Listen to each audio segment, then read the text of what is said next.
91.2 NIVH हलदून देख और सुन रहे हैं आप। मैं हूं आपके साथ अनोखा अंकित। और एक सवाल, और इसे मैं कहूँगा सबसे कठिन सवाल। और क्यों? क्योंकि मैं जानना चाहता हूँ सबसे कठिन चीज़ है क्या बेसिकली। मेरे को ऐसा लगता है सबसे कठिन है पैसा कमाना, लेकिन उससे भी ज़्यादा कठिन काम है उस पैसे को मैनेज करना। ये काम मैं नहीं करता हूँ, एक्सपर्ट्स करते हैं। और आज इसीलिए हमारे साथ एक्सपर्ट्स हैं जो शायद मनी मैनेजमेंट पर हमें बहुत ज़्यादा नॉलेज दे पाएंगे। तो हमारे साथ स्टूडियोज़ पे हैं पीयूष सर और मेघा मैम। आप दोनों का सबसे पहले बहुत बहुत स्वागत है 91.2 NIVH हेलो दून के इस प्लेटफॉर्म पर। Thank you so much. Thank you for having us. बहुत खुशी है हमें आपके शो में पार्टिसिपेट करते हुए। Yeah, thank you for having us. या सो सबसे पहले मैं यहीं से शुरुआत करूंगा। थोड़ा सा हमारा प्लेटफॉर्म नया है, आप पहली बार हमारे प्लेटफॉर्म पर आ रहे हैं, तो अपने बारे में पहले हमारे देखने और सुनने वालों को बताएं। मेरा नाम पीयूष राकेचा था पहले, ऐसे मैं बोलूंगा, क्योंकि अभी मैंने नाम चेंज करके अब मेरा नाम देव हो गया है। कंपनी के साथ साथ मैंने अपना नाम भी चेंज किया है, तो यस। अब मैं देव राकेचा मेरा नाम है। मैं कोलकाता से बिलोंग करता हूँ। मैंने आईआईएम रायपुर से एमबीए अपना 2015 में फिनिश किया। मैं विजुअली इम्पेयर्ड हूँ, मतलब आप समझ लो 99% साइट मेरी जा चुकी है। 1% जो बोलते हैं ना कि यूजेबल साइट बिल्कुल नहीं है, कि पढ़ने लिखने के लिए, मोबिलिटी के लिए, वो साइट को यूज नहीं करता हूँ मैं। तो लगभग ना के बराबर साइट बची है। और अब मुझे 10 साल से ज्यादा हो गया है इस फाइनेंशियल सर्विसेज इंडस्ट्री में काम करते हुए। मैंने अपना वेंचर 2015 में एमबीए फिनिश करके मैंने स्टार्ट किया था। आईआईएम रायपुर से मैंने एमबीए फिनिश किया, उसके बाद स्टार्ट किया। और लगभग 350 क्लाइंट हैं मेरे आज, बोथ इंडिया एंड अब्रॉड। ज्यादातर इंडिया में है, कुछ बाहर मिडिल ईस्ट कंट्रीज में भी मेरे क्लाइंट हैं। और अगर मैं काम के बारे में बताऊं तो मैं क्लाइंट्स के लिए इन्वेस्टमेंट्स मैनेज करता हूं, निवेश मैनेज करता हूं मैं। जैसे म्यूचुअल फंड्स का आप लोगों ने सुना होगा, म्यूचुअल फंड्स क्या होती है। इसके अलावा और भी बहुत सारे इन्वेस्टमेंट्स के विकल्प हैं, जैसे stocks, bonds, alternate investments, portfolio management services, और कई कई अदर इन्वेस्टमेंट एवेन्यूज में हम डील करते हैं।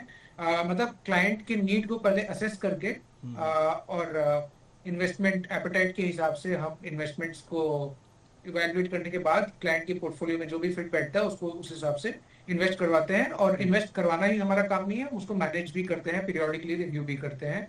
क्योंकि आज सबको पता है कि एवरी ईयर देयर आर मतलब लॉट ऑफ चेंजेस, मतलब बहुत सारी मुश्किल दौर से हमारा हमारा देश और मैं राइट। बोलूंगा इंटरनेशनल मार्केट्स भी गुजर रही है। राइट। तो अपने पोर्टफोलियो को भी अलाइन करते रहना और टाइम टू टाइम चेंज करते रहना बहुत जरूरी है, ताकि हम मार्केट से अलाइन रहे, कम रिस्क लेते हुए अपने रिटर्न्स को मैक्सिमाइज कर पाए। ओके। सो ये तो हो गई आपकी बात, लेकिन ये वेंचर आपने क्यों शुरू किया? इसके पीछे की कोई स्टोरी ज़रूर रही होगी, क्योंकि मेरी मैथ तो नहीं अच्छी है। आई होप आपकी मैथ अच्छी होगी, या आपका कॉमर्स में, या आपका इसमें इंटरेस्ट ज़रूर होगा। तो इसको शुरू करने के पीछे की क्या स्टोरी है? बिल्कुल, मैथ्स मेरी अच्छी रही थी। दो विजन के कारण मुझे बहुत प्रॉब्लम्स फेस करना पड़ा, और मैथ्स एज अ सब्जेक्ट मैं उतना ज्यादा परसू नहीं कर पाया। बट बचपन से ही मेरा दिमाग बहुत कैलकुलेटिव रहा है। कैलकुलेशंस और ये सब करना मुझे मतलब फिंगर टिप्स में ही रहता है। बोलते हैं ना, फिंगर टिप्स में कैलकुलेशन रहता है, आपको कैलकुलेटर की जरूरत नहीं होती। तो बचपन से मेरा दिमाग वैसे था। और इन्वेस्टमेंट्स में मानता हूँ कि मोर देन अकेडमिक्स एक पैशन होता है। आप सबसे पहले आपको पैसे को मैनेज करना और ग्रो करने का पैशन होना चाहिए। वो मेरे अंदर मतलब जब से मैं स्कूलिंग, मतलब मैं बोलूंगा कि सेकेंडरी स्कूल से ही, उसके बाद फिर ग्रेजुएशन में मेरे हमेशा वो था कि मैं मतलब स्टॉक मार्केट में बहुत ही जल्दी मैं मतलब स्टॉक मार्केट में इंट्रोड्यूस हुआ अपने ग्रेजुएशन के टाइम से ही। तब से ही मैं इसको बहुत ही पैशनेटली करता आ रहा हूँ। और अगर मैं स्टोरी आपको बैक स्टोरी बताऊं तो मैं जब एमबीए कर रहा था आईआईएम रायपुर में, तब मेरे दोस्त, मेरे बैचमेट्स जो थे, वो आए थे इंजीनियरिंग बैकग्राउंड से, अलग अलग बैकग्राउंड से, जिनको इन्वेस्टमेंट्स का ज्यादा नॉलेज नहीं था, ज्यादा एक्सपोजर नहीं था। पर आपको पता ही है कि बैंक्स, आप जब जब आपके बैंक में कुछ पैसे पड़े हो तो बैंक मैनेजर के फोन आ ही जाता है कि आप यहाँ पैसे डाल दो, वहां डाल दो। तो रैंडमली लोगों ने निवेश किया हुआ था। अब उनको भी नहीं पता कि ये इन्वेस्टमेंट है किस चीज के लिए और ये एक्चुअली फायदेमंद है कि नहीं है। तो मैंने कॉलेज में ही जब मैं पढ़ाई कर रहा था तो मैंने उसको इवेल्युएट करना चालू किया। लोगों ने मुझे बोला कि तुम्हें इस चीज का नॉलेज है, तुम कॉमर्स बैकग्राउंड से हो, तो हमारा पोर्टफोलियो थोड़ा देख लो कि सही जगह हमने निवेश किया भी है कि नहीं। तो मैंने वहां से चालू किया और उनको एडवाइस करने से मुझे आइडिया आया कि अगर मैं इनको एडवाइस कर पा रहा हूँ और इतनी प्रॉब्लम्स है जो लोग सफर कर रहे हैं, लोगों को सही गाइडेंस, सही एडवाइस नहीं मिल पा रही, तो अगर मैं कर पा रहा हूँ ये, तो why not make it as a profession.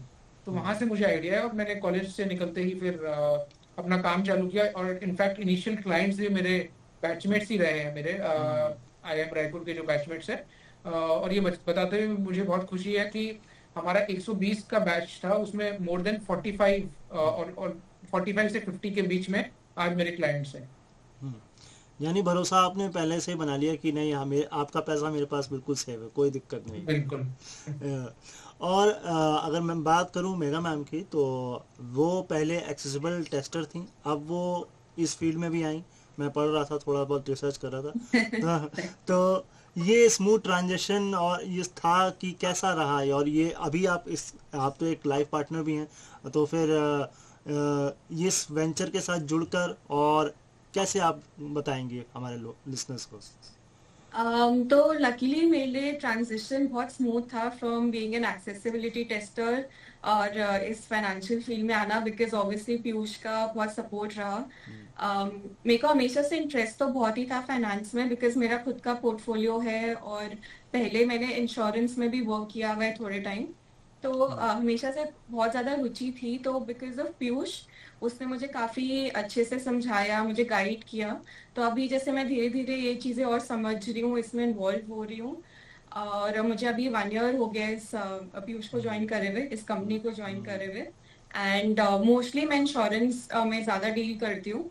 तो I am helping people specially visually impaired, जिनको बहुत दिक्कत होती है हेल्थ और टर्म इंश्योरेंस मिलने में, तो उनको हम लोग हेल्प करते हैं टू गेट दैट। तो मेरा मेन फोकस वही है। ओके।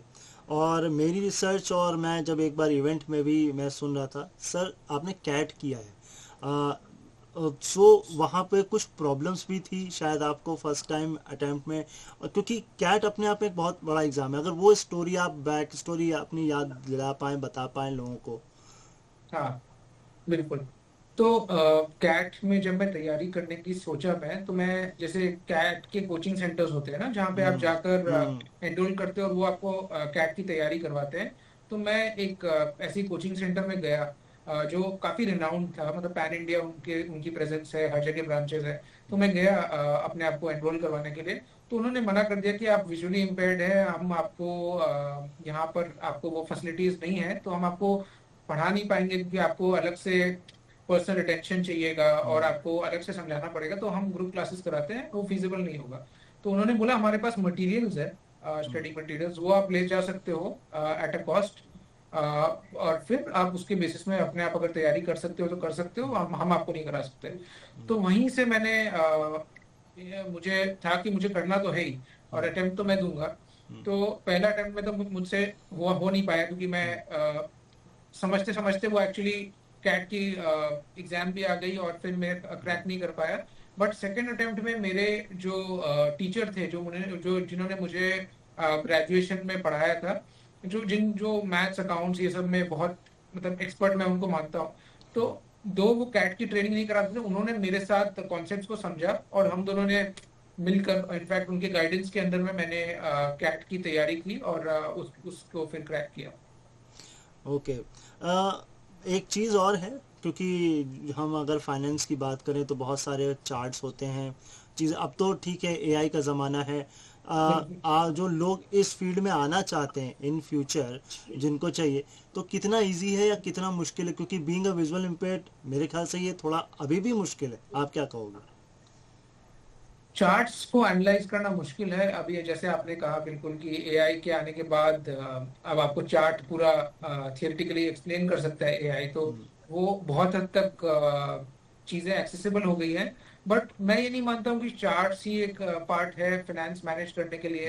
इनफैक्ट चार्ट्स में बहुत कम रिक्वायर्ड रहता है कि मैं चार्ट्स देखूं, क्योंकि क्या होता है कि लॉन्ग टर्म प्लानिंग जब हम करते हैं तो बहुत सारी चीजें कॉन्सेप्चुअल होते हैं मोर देन द मतलब चार्ट्स एंड ऑल, क्योंकि चार्ट्स टेक्निकल एनालिसिस जो करते हैं, जो टेक्निकल्स करते हैं, स्टॉक्स को आज खरीदना 4 दिन बाद बेचना, जिनका वो एज अ बिजनेस होता है कि स्टॉक मार्केट से प्रॉफिट कमाना है या फिर अपना इनकम जनरेट करना है, उनके लिए वो चार्ट्स सीखना बहुत जरूरी है।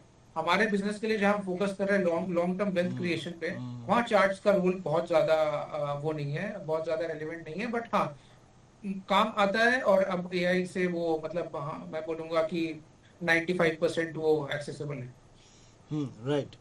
मैं वीआईस के प्रॉब्लम्स और उन पर लौटूंगा, लेकिन सबसे इम्पोर्टेंट चीज़, एक घर को चलाने के लिए सबसे ज़्यादा वुमेन्स का बड़ा हाथ रहता है। तो वुमेन्स को फाइनेंस कब से और कैसे शुरुआत करनी चाहिए और कहाँ इन्वेस्ट करना चाहिए, क्योंकि मेरे ख्याल से सबसे पहले वहीं से शुरुआत होती है। बिल्कुल। सो मतलब इसमें मैं वॉरेन बफेट का वो कोट का इस्तेमाल करूंगा, जिन्होंने मुझे उन्होंने कहा था कि I started investing at the age of 11 and I was late. मतलब वो 11 साल की उम्र में उन्होंने इन्वेस्टमेंट करना चालू किया, निवेश करना चालू किया, और फिर भी बोल रहे हैं मैं लेट हो गया। हम्म। तो वुमेन हो मेन हो, आई बिलीव इन्वेस्टमेंट का कोई वो नहीं होता है, मतलब एज अर्ली एज पॉसिबल आपको इन्वेस्टमेंट स्टार्ट करना चाहिए। अमाउंट वो इम्पोर्टेंट नहीं है, अमाउंट चाहे 500 रुपए महीने हो या जो अमाउंट आप सेव कर सको उतने रुपए आप इन्वेस्ट करो, बट इन्वेस्ट करना जरूरी है, क्योंकि एक तो वो सेविंग्स का माइंडसेट बनता है कि हम फ्यूचर के लिए, अपने फ्यूचर गोल्स के लिए, अपने सिक्योरिटी के लिए निवेश कर रहे हैं। और साथ ही साथ वो वेल्थ क्रिएशन जितना जल्दी आप स्टार्ट करो उतने आपको टाइम पीरियड और लंबा मिल जाता है कंपाउंड करने के लिए। क्योंकि आज आप 10 साल में भले ही आप 500 अगर अक्यूमुलेट एवरी मंथ कर रहे हो तो आप उतना वेल्थ क्रिएट नहीं कर पाओगे, बट ये 500 अगर आप 40-50 साल के लिए अक्यूमुलेट कर रहे हो या इन्वेस्ट कर रहे हो एवरी मंथ, तो बहुत बड़ा अमाउंट हो जाता है। बिल्कुल। सो 11 साल की बात आपने वॉरेन बफेट की, मैं सवाल भी यही था, किस स्टेज पे और किस जगह पे बच्चों को एजुकेट करने की ज़रूरत है मनी मैनेजमेंट या जो फाइनेंशियल चीज़ें हैं उस पर, स्कूल लेवल पर, घर लेवल पर, कब हमें बात शुरू करनी चाहिए, क्योंकि यही एक लैक ऑफ प्रॉब्लम है। मैं ऐसा नहीं कह रहा हूँ कि आपकी जॉब खतरे में है, लेकिन एक अवेयरनेस तो लोगों में ज़रूर होनी चाहिए, एक स्टूडेंट में होनी चाहिए। बिल्कुल। तो जब स्टूडेंट्स की बात आती है तो स्टूडेंट्स को तो एज अर्ली एज पॉसिबल, भले वो 5-6 साल या जितने भी साल पे उसको पेरेंट्स पॉकेट मनी देने लगे, आई आई थिंक बच्चों को पैसे के साथ जल्दी ही एक्सपोज करना चाहिए। ये नहीं सोचना चाहिए कि हम जब बच्चे अडल्ट हो जाए या एक समझ आ जाए तब हम पैसे उनको दे हाथ में।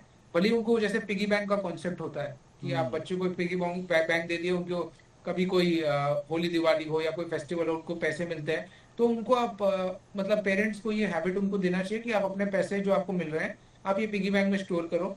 और जैसे जैसे उनको थोड़ा अंडरस्टैंडिंग आए फिर उनको एडुकेट किया जा सकता है कि आप ये आजकल तो माइनर अकाउंट भी खुल जाती है, तो ये पैसे को आप बैंक मतलब इसको बैंक में रखोगे या पिगी बैंक में रखोगे तो ग्रो नहीं करेगा। आपको इसको ग्रो करने के लिए इसको इन्वेस्ट करना पड़ेगा। तो आप बच्चों का ही माइनर अकाउंट खुलवा सकते हैं। आजकल तो क्या 10 साल के बच्चे के हाथ में भी मोबाइल फोन होता है, तो वो बच्चा भी जब अपने इन्वेस्टमेंट्स को मतलब खुद से ट्रैक कर पाएगा मोबाइल ऐप के थ्रू और देखिएगा कि कैसे वो ग्रो हो रहा है, कैसे अप्स एंड डाउन आ रही है, तो बहुत जल्दी वो एक्सपोजर के कारण क्या है कि वो एक मेच्योर इन्वेस्टर भी जल्दी बन जाएगा और वो समझ भी आ जाएगी कि नहीं, मुझे पैसे को ग्रो करना है, सारे खर्च नहीं करने।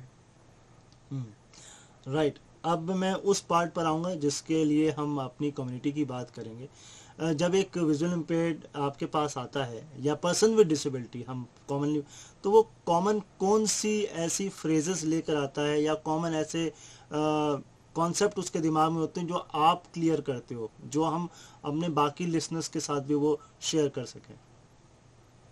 हाँ, तो कई बार मेरे पास जो लोग आते हैं वो सुनकर ही आते हैं कि इसने यहाँ इन्वेस्ट किया और इतना ग्रो हो गया पैसा, मेरा भी ऐसा कुछ करवा दो, या फिर मेरे पास पैसे बचते नहीं है, मेरे पास सेविंग्स होता नहीं तो मैं इन्वेस्ट कैसे करूँ।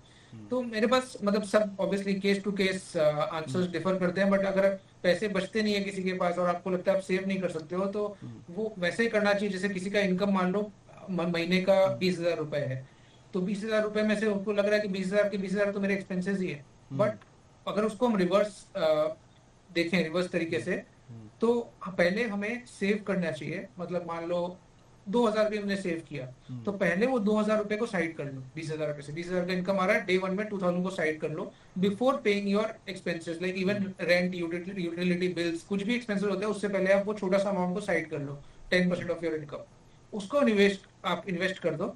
बाकी को आप आपका मंथली एक्सपेंसेस, ये आई नो आजकल महंगाई भी बहुत बढ़ गई है, तो सेव करना मुश्किल है, तो बाकी से आप अपना एक्सपेंसेस को मैनेज करो। बट अगर आप माइंड में ये डाल दोगे ना कि नहीं मेरे इनकम 20,000 नहीं 18,000 ही है, वो 10% तो ऑलरेडी मेरा जो मैं फ्यूचर के लिए निवेश कर रहा हूँ वो मेरा एक्सपेंसेस जो सबसे पहले जाना चाहिए। तो आई थिंक वो माइंडसेट की बात होती है। वो माइंडसेट मैंने देखा है कि लोग जब वो माइंडसेट लाते हैं तो अपने आप वो सेविंग के लिए निकल जाता है पैसा। राइट। और एक बहुत ये मैं सोच रहा था, मैं क्योंकि आप लाइफ इंश्योरेंस की भी बात करते हो, है ना, टर्म इंश्योरेंस की भी हम बात करते हैं, एक्सीडेंटल इंश्योरेंस भी होता है, हेल्थ इंश्योरेंस, सबसे इम्पॉर्टेंट क्या है एक वीआई या पर्सन डिसेबिलिटीज के लिए कि वो क्या ले और कहाँ इन्वेस्ट करे? हाँ, so I feel see visually impaired हो या कोई भी हो, आई फील सबसे first insurance when it comes to आपको हेल्थ इंश्योरेंस तो सबसे ज्यादा इम्पोर्टेंट है। आई फील पर्सनली, क्योंकि आजकल आपको भी पता है मेडिकल कुछ ना कुछ कंडीशंस आजकल सबको बहुत कॉमन होती जा रही है, एंड उसके expenses are also really high. तो medical insurance is one thing जो सबसे इम्पोर्टेंट है। एंड देन ऑब्वियसली अगर आपके ऊपर कोई भी फाइनेंशियली डिपेंडेंट है, जैसे आपके अगर स्पाउस है, आपके बच्चे हैं या आपके पेरेंट्स हैं जो आप पे फाइनेंशियली डिपेंड करते हैं, आपकी इनकम उनके लिए मैटर करती है, तो term insurance becomes a secondary insurance which is very important. तो टर्म इंश्योरेंस आपकी लाइफ इंश्योरेंस का पार्ट होता है। तो दीज टू इंश्योरेंसेस हम सबसे ज्यादा बोलते हैं कि इंपॉर्टेंट है और ये सबसे जल्दी और सबसे जरूरी सबको करानी चाहिए।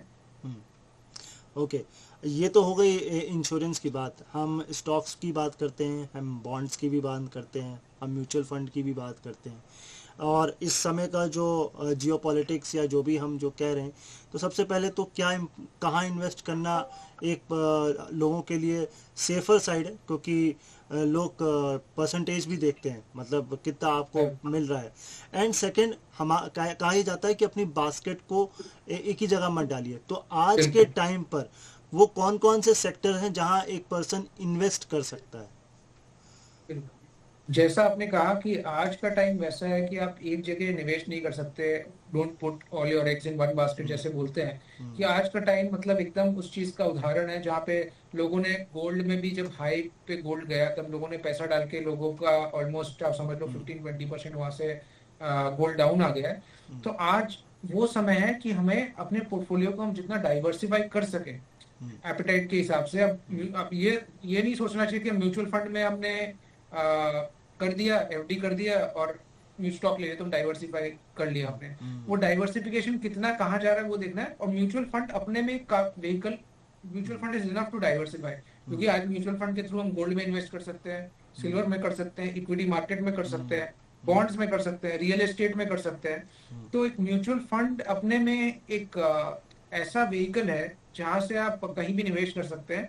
तो आई वुड से कि एक रिटेल इन्वेस्टर कोई है तो उनके लिए mutual fund is enough to diversify your investments. इसके बाहर कुछ और ऑप्शंस डिपेंडिंग ऑन नीड्स हो सकता है, but mutual funds actually is kind of मैं बोलूंगा कि कोर पोर्टफोलियो सबका होता है कि जिसमें आप पूरा आपका डाइवर्सिफिकेशन हो जाता है। बट जैसा आपने पूछा आज के टाइम कहाँ निवेश करना चाहिए, मैं बोलूंगा कि आज के टाइम जहाँ पे लोग करते आ रहे हैं, gold, silver, equity market, bond, ये सब में तो करना ही चाहिए। और थोड़ा पैसा इंटरनेशनल मार्केट्स में भी निवेश करना चाहिए। जो आई नो कि बहुत सारे म्यूचुअल फंड्स हैं जो इंटरनेशनल फंड्स जो बोलते हैं, बहुत इंडिया में बहुत सारे अवेलेबल है, बट काफी क्लोज भी हो चुके हैं अभी, क्योंकि आरबीआई का कुछ रिस्ट्रिक्शंस है, कैपिंग है, तो वो हिट होने के बाद, कोटा हिट होने के बाद वो क्लोज हो गए। बट कुछ ऑप्शंस अवेलेबल है रिटेल इन्वेस्टर्स के लिए, जहाँ पे एटलीस्ट अगर मैं पोर्टफोलियो की बात करूँ तो 50% अगर यंग इंडिविजुअल है तो 50% in Indian equity, 20% in bond, 15-20% in gold and silver और 10-15% इन इंटरनेशनल मार्केट्स। ऐसा पोर्टफोलियो आज के टाइम पे मेरे हिसाब से होना चाहिए अगर आपका लॉन्ग टर्म विजन है इन्वेस्टिंग का। आपकी जब मैं वेबसाइट देख रहा था वहाँ एक बहुत कई डिफरेंट टर्म्स हैं। ये तो हम नॉर्मल चीज़ें जानते हैं, जैसे एक टर्म है वहाँ मर्चेंट बैंकिंग करके। हाँ। इसमें कौन निवेश करता है या ये क्या है पर्टिकुलर? मेरी भी क्यूरियोसिटी और आई थिंक बहुत सारे लोगों की होगी, क्योंकि एक नया टर्म है ये। हाँ, तो मर्चेंट बैंकिंग एक ऐसा कॉन्सेप्ट है, जैसे मान लो आपको एक कंपनी है, एक कंपनी एक्स है, उसको अभी वो कंपनी बहुत अच्छी ग्रो कर रही है, कई सालों से, मान लो 10-15 साल से वो बिजनेस चला रही है। अब उसको इक्विटी मार्केट में आना है, एनएससी में लिस्ट करवाना है, आईपीओ लेके आना है। आईपीओ एज अ कॉन्सेप्ट सबको सबने सुना होगा। यस। तो आईपीओ लेके आना है, वो कंपनी मर्चेंट बैंकर के पास जाती है कि अब मैं, मतलब मेरा बुक्स आप देख लो, सब कुछ एनालाइज कर लो, और मेरे को आईपीओ की गाइडेंस दो, मेरा आईपीओ लेकर आओ। तो मर्चेंट बैंकर एक अपॉइंट करती है कंपनी अपना आईपीओ लाने के लिए। वो आईपीओ लाने के लिए वो मर्चेंट बैंकर उनको हेल्प करती है। तो हम क्या, ये कई सारे ऐसे कंपनीज हैं हमारे नेटवर्क में भी है, और हम रीच आउट भी कर रहे हैं। भी अपने मर्चेंट बैंकिंग नया ही चालू किया है, जिसको आईपीओ लानी है आने वाले 2-3-4-5 सालों में। तो हम उनको रीच आउट करते हैं, और हमारे पास एक सेट ऑफ मर्चेंट बैंकर्स है। मर्चेंट बैंकिंग एक लाइसेंस होती है, जैसे बैंक का लाइसेंस होता है, इंश्योरेंस कंपनी की लाइसेंस होती है, वैसे मर्चेंट बैंकिंग की भी लाइसेंस होती है। तो हमारे नेटवर्क में बहुत सारे मर्चेंट बैंकर्स हैं। हम उन कंपनी जिनको आईपीओ लाना है उनको वो मर्चेंट बैंकर से कनेक्ट करवाते हैं। ओके, ये एक नई चीज़ है, नया कॉन्सेप्ट है, मुझे भी पता लगा और मेरे आई होप हमारे देखने सुनने वालों को भी ये नई चीज़ पता लगेगी। एक और चीज़ बड़ी इंटरेस्टिंग थी आपके वेबसाइट में। हम लोन्स तो जानते हैं, बहुत सारे लोन्स, लेकिन ये म्यूचुअल फंड्स के लोन, या आपने कुछ ऐसा टर्म्स वहाँ पे लिखा हुआ है कि म्यूचुअल फंड्स के लिए भी लोन्स लेते हैं लोग, ये क्या चीज़ है? ये क्या कॉन्सेप्ट है? हाँ, तो इसमें एक लोन अगेंस्ट म्यूचुअल फंड्स की, कई सारे हमारे क्लाइंट्स हैं जिनका पोर्टफोलियो मान लीजिए 10 लाख, 50 लाख, 1 करोड़ हमारे साथ हो गया है इन्वेस्टमेंट करते हुए। Over a period of time उन्होंने मंथली इन्वेस्टमेंट किया, अब उनका पोर्टफोलियो इतना हो गया है। तो अब वो क्या है, अपने पोर्टफोलियो, अपने, अब उनको कोई इमरजेंसी आ गई, पैसे की जरूरत है, तो या तो उनके पास दो ऑप्शन है, या तो वो म्यूचुअल फंड से पैसे निकाल ले, या एक दूसरा ऑप्शन है कि शॉर्ट टर्म का ही उनको है पे, कि 1-2 महीने के लिए मुझे पैसे चाहिए, तो वो लोन अगेंस्ट म्यूचुअल फंड ले सकते हैं। ये बहुत, मतलब इकोनॉमिकल पड़ता है, बहुत ज्यादा इंटरेस्ट रेट नहीं पड़ती है versus personal loan. Personal loan जैसे अगर हम देखें तो 15-18% में लोगों को मिलता है पर्सनल लोन, बट ये लोन अगेंस्ट म्यूचुअल फंड लगभग 10% में मिल जाती है। तो क्या है कि, और जब आपको मान लो 4 दिन के लिए भी पैसे की जरूरत है, तो 4 दिन आपने इसको यूज किया और रीपे कर दिया। अब यही मैं बोलता हूँ लोगों को कि इसको मिस यूज नहीं करना, इमरजेंसी हो तभी यूज करें। बट ये एक अच्छा ऑप्शन है कि एटलीस्ट अपने लॉन्ग टर्म इन्वेस्टमेंट्स जो हमने की हुई है उसको लिक्विडेट ना करते हुए, ये एक ऑप्शन हम अपने इन्वेस्टर्स को देते हैं, जहाँ वो लोग अगेंस्ट म्यूचुअल फंड्स ले सकते हैं। हम्म। बहुत सारे टर्म्स और बहुत सारी चीज़ें आप प्रोवाइड कराते हैं आपकी वेबसाइट पे। आप इस चीज़ के एक्सपर्ट हैं, तो कोई ऐसी चीज़ जो आप अपनी तरफ से बताना चाहें कि ये इम्पोर्टेंट है, इस पे आज की डेट पे काम करना ज़रूरी है, आप क्या कहेंगे? एज अ इन्वेस्टर आप पूछ रहे हैं? यस। हाँ, तो मैं सबसे पहले बोलूंगा कि एज ए इन्वेस्टर आपको लॉन्ग टर्म सोचना बहुत जरूरी है। सबसे ज्यादा प्रॉब्लम मैं यही फेस करता हूँ कि इन्वेस्टर्स आते तो हैं, पर वो देखते हैं कि अभी, जैसे अभी का मैं एग्जांपल अगर लूँ, एकदम लेटेस्ट रेलिवेंट एग्जांपल, कि लास्ट 2 साल में इक्विटी मार्केट में खास रिटर्न नहीं बनी है। 2024 में निफ्टी जो लेवल पे थी, जो निफ्टी हमारी जो बेंचमार्क है एनएससी की, नेशनल स्टॉक एक्सचेंज की, एक तरह से देखा है इंडियन मार्केट की जो बेंचमार्क है, वो लास्ट 2 साल पे जो लेवल पे थी अभी भी वही लेवल पे। तो इफेक्टिवली लास्ट 2 साल में ज्यादा कुछ रिटर्न बना नहीं है। तो लोग के दिमाग में ये आता है कि हम अगर फिक्स डिपॉजिट भी किए होते हैं 7% में, 6% में, तो हमें इक्विटी म्यूचुअल फंड से ज्यादा रिटर्न मिल जाती है, निफ्टी से ज्यादा रिटर्न मिल जाती है, तो मार्केट में क्यों इन्वेस्ट करें, क्यों रिस्क लें। बट वही मतलब, अब बोलने का मतलब ये है कि मार्केट को टाइम कोई भी नहीं कर सकता, ना आप कर सकते, ना मैं, ना कोई कोई भी नहीं कर सकता कि मार्केट हम एकदम लोएस्ट लेवल पे खरीद ले और हाईएस्ट लेवल पे बेच दें। बट अब टाइम ने ये दिखाया हमें लास्ट 10-20 साल में निवेश करते हुए कि अगर आप मार्केट में टाइम दोगे, 10 साल दो, 20 साल दो, तो मार्केट आपको रिवॉर्ड करती है। मार्केट आपके, अब जैसे मैं एक एग्जांपल लूं, एचडीएफसी फ्लेक्सी कैप फंड एक मशहूर म्यूचुअल फंड है। 96 में किसी ने निवेश किया होता है उसमें, 10 रुपए का उसका प्राइस था, आज लगभग वो 2000 रुपए हो गए, तो लगभग 200 टाइम्स। मतलब किसी ने अगर 1 लाख डाला होता तो आज उसके पास, आज उसका वैल्यू 2 करोड़ रुपया होता। तो मार्केट में आप टाइम दोगे, अब 1-2 साल में देखिए कुछ भी हो सकता है। अगला अगला 6 महीने में क्या होगा मुझे भी नहीं पता कि मतलब हो सकता है वॉर रुक जाए कल को और मार्केट बढ़ जाए, बट हम्म, हो सकता है ना रुके तो 6 महीने मार्केट नहीं चले। But eventually as a country, as a demography, हमारा यंग पॉपुलेशन है, जैसे हम्म, जैसे ग्रोथ आएगा, कंजम्पशन बढ़ती है हम्म, और इंफ्रास्ट्रक्चर डेवलपमेंट, गवर्नमेंट अभी अभी स्टेबल गवर्नमेंट है तो इंफ्रास्ट्रक्चर में भी पुश है। तो हम्म, जैसे जैसे ये ग्रोथ आएगी अपने आप देखोगे 5 साल 10 साल में रिटर्न्स आने ही है। अब हम्म, 6 महीने 1 साल में भले ही ना आए, तो कोई भी मेरे पास आता है तो मैं उसको बोलता हूँ कि मिनिमम आप आ रहे हो तो मिनिमम 5 इयर्स का होराइजन आप लेकर आओ। हम्म, उससे कम में आप अगर इक्विटी में, शेयर मार्केट में निवेश करोगे, भले ही वो आप डायरेक्ट स्टॉक खरीदो या आप म्यूचुअल फंड के थ्रू करो, वो रिस्की है। मतलब इट कैन गो इधर वे, या तो हो सकता है बहुत अच्छा रिटर्न मिल जाए, हो सकता है आपको नेगेटिव भी चले जाए। राइट।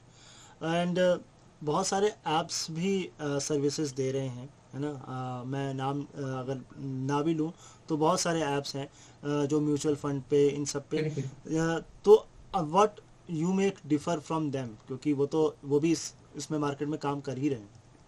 हम्म। देखिए हम वो एप्स जो आपको आप हम्म, देखते हो, आप यूज करते हो, तो हम्म, वो सारे एप्स आपको टेक्निकली टेक्नोलॉजिकली, अब मैं बोलूँ अगर सैवी हम्म, बनाते हैं, आप खुद हम्म, सारे अपने डिसीजंस खुद लेते हो। हम्म, इन्वेस्ट और हम्म, रिडीम करना या हम्म, निवेश करना और निकालना पैसे बाहर बहुत सिंपल है। अपना एसआईपी भी आप राइट। बंद कर सकते हो, चालू कर सकते हो। हम्म, बट हमारे ऐप के थ्रू हमारे पास वो सारे फैसिलिटीज है जो आपको बाकी हम्म, एप्स में मिल रहे हैं। एडेड बेनिफिट आपको क्या है, आपको गाइडेंस मिल रही है। राइट। आपको कल को एक मतलब एक सेकंड, अगर आपको लगता है आप खुद मैनेज करें तो भी एक सेकंड ओपिनियन आपको मिलेगी। नहीं तो बहुत सारे इन्वेस्टर्स हमारे हम पे हम्म, रिलाई करते हैं। नहीं भी कोई अगर ये सोचे कि मैं I am a savvy investor, मैं खुद से कर सकता हूँ, उसको भी सेकंड ओपिनियन मिल रही है और एक्सपर्टीज मिल रही है in terms of hmm, tax efficient कैसे अपने इन्वेस्टमेंट्स को बनाए हैं। और एक रिटर्न्स तो सिर्फ एक हम्म, पैरामीटर है, रिस्क को राइट। कैसे कम करें। टैक्स एफिशिएंट, जैसे मैंने बताया कि टैक्स एफिशिएंट हम्म, कैसे बनाए, और कल को पैसे की जरूरत पड़ी तो कहाँ से निकालना है, और कल को हम्म, पैसे निवेश करने तो कहाँ निवेश करने चाहिए। और हमारा जो स्ट्रक्चर रहता है, हम सारा प्लानिंग जो करते हैं गोल बेस्ड करते हैं। हम्म, वो मे बी किसी को घर खरीदने की प्लानिंग करनी है, किसी को हम्म, रिटायरमेंट की प्लानिंग, किसी को child right. Education, child marriage. तो सारा प्लानिंग हम अपने क्लाइंट्स को करके देते हैं। तो वो भी एक बेनिफिट रहता है, क्योंकि हम्म, विदाउट अ गोल अगर आप निवेश कर रहे हो, भले ही आप कोई भी प्लेटफॉर्म से करो, हम्म, विदाउट अ गोल निवेश कर रहे हो, तो वो इन्वेस्टमेंट एक्चुअली मीनिंगलेस है। क्योंकि सारे all in investment should be structured and targeted to a goal. मतलब हर हम्म, हर निवेश का आपका एक गोल आपके दिमाग में होना चाहिए कि ये गोल के लिए मैं निवेश कर रहा हूँ। तो बिल्कुल। क्या प्लानिंग भी सही तरह से हो हम्म, पाती है और रियलाइजेशन भी सही तरीके से हो पाती है। एक मैं आपको सिनेरियो दूं, जैसे सपोज मैं ही हूं या कोई भी एक व्यक्ति आपके पास आता है, तो वो प्रोसेस क्या होता है? वो आपके पास पैसा छोड़ जाए या आप उसे बात करोगे, कंसर्न तो आप करोगे ही, लेकिन उसके राइट। बाद क्या, मतलब उसको कंटिन्यूसली आपके साथ कांटेक्ट में रहना है कि नहीं मैंने पैसा दे दिया अब मेरा काम यहाँ से खत्म, मतलब क्या है वो प्रोसेस? देखिए वो तो एक चीज है ही, और बाकी हमारा बैक ऑफिस भी है। ऑपरेशंस तो हमारा बैक ऑफिस संभालता है। हमारे पास हम्म, कॉल है तो पहले हम गाइड करते हैं, हम्म, क्लाइंट के लिए पोर्टफोलियो कंस्ट्रक्ट करते हैं, उसके साथ हम्म, डिस्कस करते हैं। फिर हम बैक ऑफिस को हैंड ओवर करते हैं ताकि वो फॉर्मेलिटीज कर ले सारा, हम्म, ऑनबोर्डिंग, डॉक्यूमेंटेशन जो भी रहते हैं वो बैक ऑफिस हमारा संभाल के पूरा कर लेता है। उसके बाद फिर हमारा ये रोल रहता है क्लाइंट के साथ में कि एक बार सब कुछ सेटअप हो गया, कि हम उसको पीरियोडिकली मॉनिटर करें, क्लाइंट के साथ डिस्कस करें पोर्टफोलियो। और क्लाइंट के भी कुछ, अगर हमारे साथ जो भी निवेश करते हैं उनको भी कुछ लगता है कि उनका गोल चेंज हो रहा है, या फिर मान लो इनकम चेंज हो रही है, या कोई बोनस है, या जॉब लॉस हुआ है, कोई भी कंडीशन हो सकती है। हम्म, आज right. Every day things are changing, तो कुछ भी कंडीशन आ सकती है। तो एटलीस्ट वो हमें इन्फॉर्म करें, और जो भी चेंजेस पोर्टफोलियो में करना हो उसके बेसिस में we can mutually decide, and वो फिर हम कर सकते हैं। राइट। और एक इंसान एक चीज़ और ये लेके चलता है कि मुझे कितना इन्वेस्ट करना है, हाँ। या कहाँ से शुरुआत करनी, तो वो अमाउंट क्या होता है, क्या वो वेरी करता है या हर पर्सन के लिए एक इक्वल अमाउंट रहता है, वो क्या कहेंगे आप? हाँ, तो ऑब्वियसली अमाउंट वेरी करता है। सबसे पहले amount that you invest is link to your income. तो जो भी आपका हम्म, इनकम है उसके हिसाब से आप इन्वेस्ट कर सकते हो। आप आज अगर मैं दो लोगों को कंपेयर करूँ, एक कमा रहा है मान लो 10,000, एक कमा रहा है 10 lakhs, हम्म, ऑब्वियसली उनका लाइफस्टाइल भी डिफरेंट है, उनका इन्वेस्टमेंट एपेटाइट भी डिफरेंट है, सब कुछ डिफरेंट है। तो बेस्ड ऑन योर इनकम एक परसेंटेज हो सकता है कि मैं बोलूँ कि आप इन्वेस्ट मिनिमम कर रहे हो तो 10% तो आपको मिनिमम करना ही चाहिए अपना हम्म, इनकम का, that is the bare minimum. हम्म, और ऊपर में अगर आपकी कोई लाइबिलिटीज नहीं है और आपके कुछ ज्यादा खर्चे भी नहीं है, तो up to 80-90% of the income भी लोग इन्वेस्ट करते हैं। हम्म। और जैसे लोगों को अपनी चीज़ें ट्रैक भी करनी है, मैं देख रहा था वेबसाइट में भी शायद, और कैलकुलेटर भी है वहाँ पर। तो एक्सेसिबिलिटी के मामले में और वेबसाइट के मामले में अगर आप कुछ बताना चाहें कि क्या सारी चीज़ें ऑन बोर्ड रहती हैं या फिर आपको पर्सनली ही हमें कांटेक्ट करना पड़ता है, या आप चीज़ें डैशबोर्ड वगैरह देख सकते हैं, ऐसा कुछ है? हाँ सर, आप एक बार निवेश कर लेते हो तो आपको मोबाइल ऐप का एक्सेस मिल जाता है, जहाँ पे आप इन्वेस्टमेंट्स खुद से ट्रैक कर सकते हो। और कोई भी डिफिकल्टी आने से obviously we are always there, हम पूरा सपोर्ट देते हैं, हमारा टीम भी है, मैं भी हूँ। तो हम लोग पूरा सपोर्ट देते हैं कि कुछ डिफिकल्टी अगर आ रही है तो हम उसको सॉल्व करवाएं।